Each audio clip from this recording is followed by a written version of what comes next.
Welkom in Marta's atelier.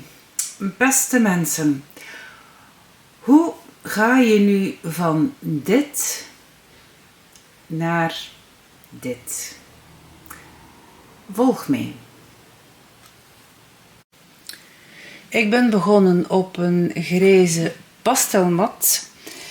En ik heb hier een bruin zeilpotlood gebruikt, een wit pastelpotlood, om de tekening op te brengen.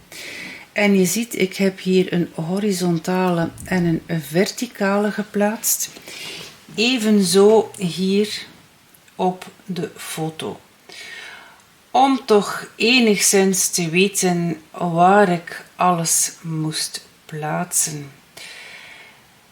Ik had in eerste instantie hier nog een stukje bij, dus ik heb dit hier ook op de foto. Maar dan heb ik beslist om dit hier weg te nemen.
Dus mijn achtergrond is nu gezet. Dat is een eerste kleurlaag.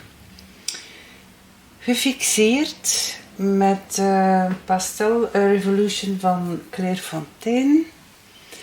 En nu zal ik eerst wat wit opbrengen.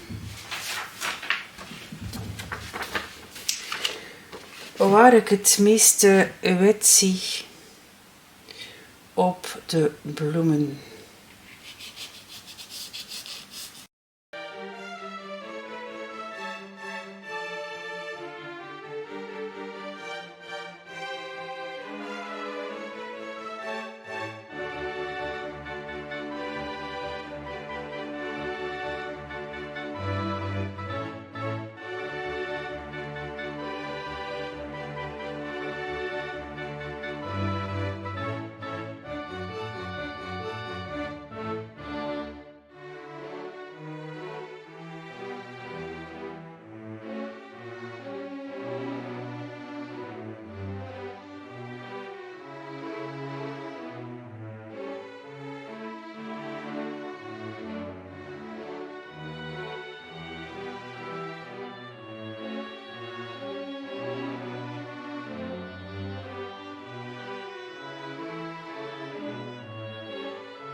Dus ik heb eerst wat kleur aangebracht, wat ik ongeveer zie op de bloemen.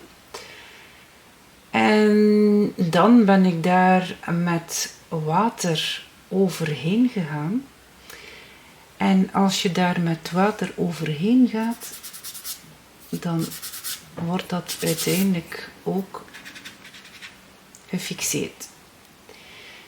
Dit is een goede manier om je onderschildering in pastel te fixeren. Gewoon met water.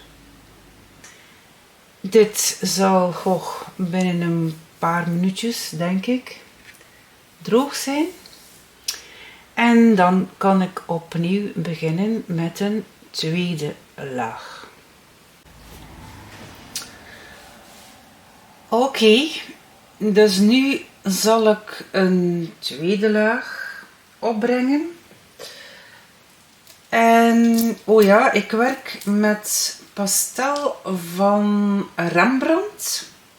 Nu, waarom Rembrandt? Omdat die wat harder zijn en ik graag wat hardere pastels gebruik in de eerste lagen. Dan kan ik eventueel nog overschakelen naar Sennelier of Mungyo, die heel wat zachter zijn. En ja, als je begint met hele zachte pastels, dan raakt je blad papier te vlug verzadigd met pastel. En daarmee mijn keuze voor Rembrandt pastels. Oké.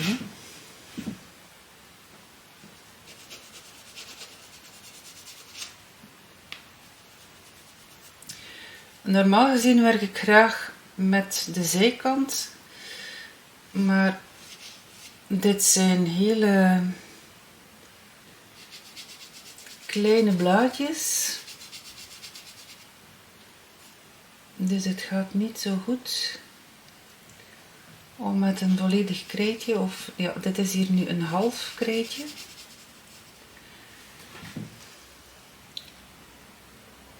Maar het is toch nog te groot om uiteindelijk de volledige zijkant te gebruiken.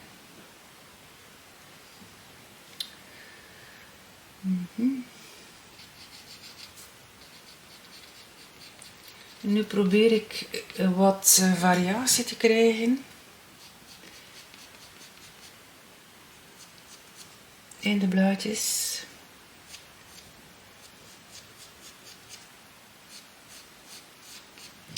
Dus dit is hier tamelijk warm, terwijl dit gedeelte koud aanvoelt. Dus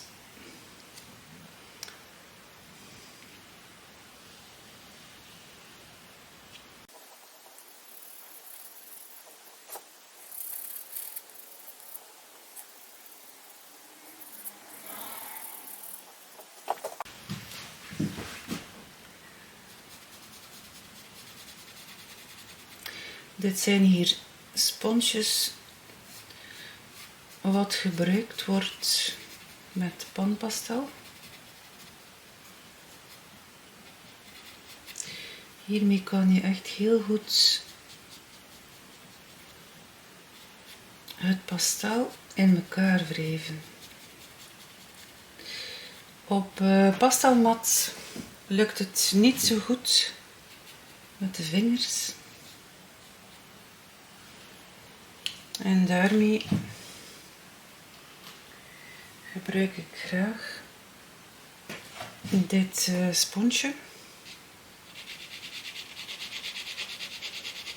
Dus hier zie ik een klein beetje schaduw verschijnen.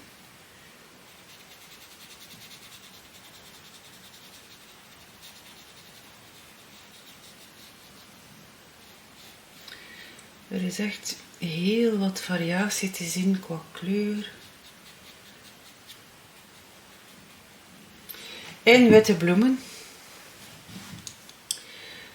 Wat wij in het dagelijkse leven uiteindelijk niet opmerken. Maar als je tekent of je schildert, dan moet je inderdaad heel wat meer zien dan wat we in het normale leven zien. Dat is juist het mooie aan datgene wat wij doen.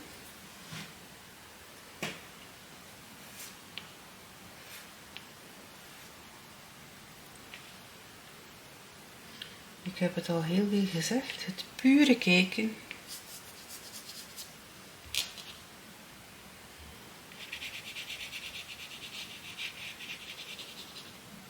En dat is iets, ja, wat je moet ontwikkelen. We verliezen dat wat in ons leven.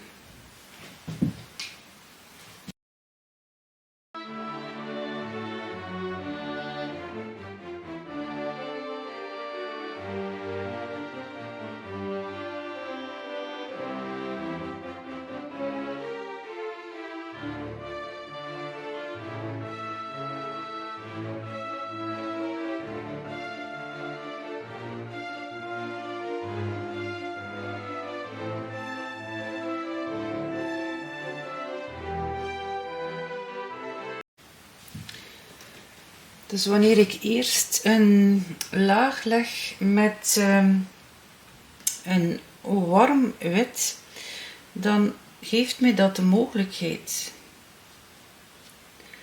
om nog een stuk lichter te gaan. En dit maakt dat ik wat meer diepte krijg in mijn blaadjes. Dat ik uiteindelijk een rijkere laag krijg. Dus door steeds maar lagen opnieuw aan te brengen. Dus kijk, nu kan ik hier echt wel het verschil maken tussen dit blaadje en dit blaadje. En dit komt natuurlijk omdat dit hier een andere kleur heeft dan puur wit.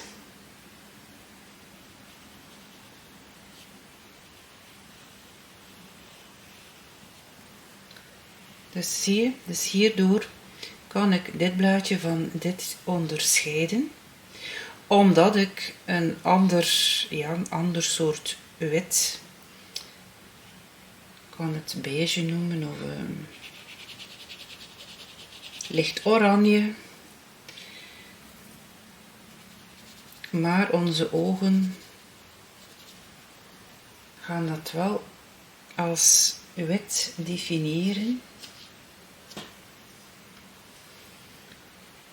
Althans, wanneer ons oog niet getraind is in het zien van kleur.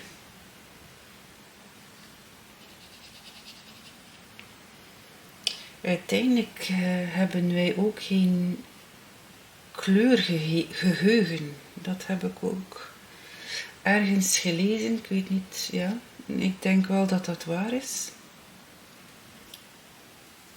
Als je mensen vraagt, welke kleur hebben jullie nu gezien?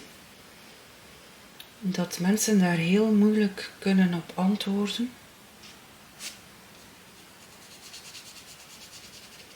Maar je ziet, als je eerst een ander kleur opbrengt, dus een eerste kleurlaag, dan kan je daar met wit op werken. Dus als je witte bloemen tekent, begin niet rechtstreeks wit op te brengen,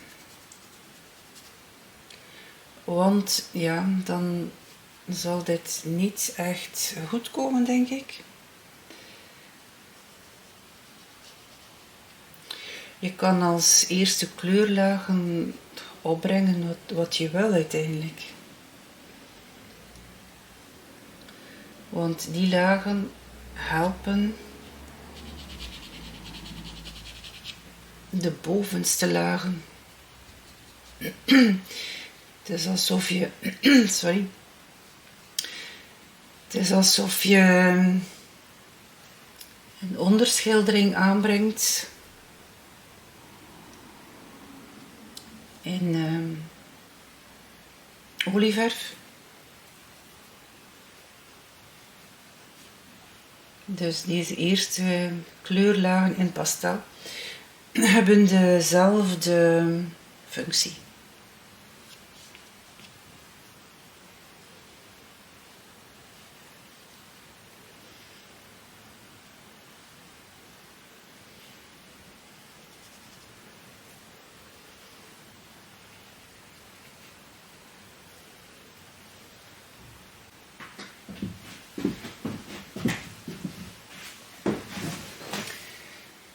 Ik geef nu eventjes een tussenstand van zaken. Ik heb bijna overal aan gewerkt. Uitgenomen hier en daar een paar blaadjes. Dit moet ik hier ook nog doen. Wanneer Ik denk oké, de blaadjes staan ongeveer juist. Dan zal ik nog eens aan de achtergrond werken. Nu, ik zie meer en meer kleur tevoorschijn komen op mijn foto. Dat is zo, wanneer je heel lang kijkt naar iets, dan zie je meer en meer. Dus ik zie ondertussen roze, ik zie blauw, ik zie geel. En dit in verschillende variaties qua tonale waarde. Dus er is echt heel wat te zien in deze zogezegd witte bloemen. Dus wit is, zoals ik in een vorige video zei, niet altijd wit. Oké, het is wit, de lokale kleur is wit, maar wij zien daar enorm veel variatie in qua kleur, qua tonale waarde enzovoort. Dus ik zal hieraan voortwerken. Wanneer ik alles wat geplaatst heb, dan zal ik niet meer, of mijn pastel niet meer uitwrijven, maar dan zal ik laag per laag zetten en mijn markeringen blijven behouden.